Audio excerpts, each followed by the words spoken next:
চলো আজকে সুজি লুচি করি। তার প্রথমে সুজিগুলোকে একটা কড়াইয়ের মধ্যে দিয়ে দিব এবং একটু ভেজে নেব। দেখো সাথে একটু তেলও দিয়েছি, তেল দিলে খেতে ভালোই লাগে।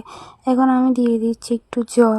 জল দিলে নিচে দিয়ে আর লাগে না, না লাগলেই তো ভালো, তাই না লেগে গেলে তো আর ভালো লাগে না খেতে, তাই একটু জল দিয়ে দিলাম। তারপরে দিয়ে দিব গরুর দুধ। গরুর দুধ প্যাকেটের দুধ থেকে অনেক ভালো লাগে খেতে।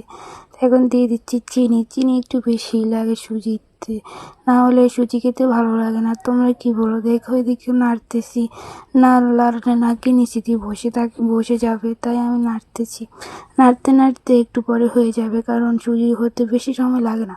এদিকে দেখো চাক হয়ে গেছে এবং ফুটতেছে এবং ফোটা শেষ পর্যায়ে হয়ে এসেছে, আমারও হয়ে গেছে। তাই এখান থেকে দেখো আমার শাশুড়ি মা লুচির জন্য আটা বেলতেছে। আমিও তেল দিয়ে দিলাম কড়াইয়ের মধ্যে আর লুচিও দিয়ে দিচ্ছি তেলের মধ্যে। সত্যি বলতে আমি কখনোই লুচি ভাজি নাই, আজকে প্রথম ভাজলাম। আর বলো কেমন হয়েছে? আজকে সকালবেলা তোমরা কি খেয়েছো আর কি খাবে? চলে আসো, টাটা, বাই বাই।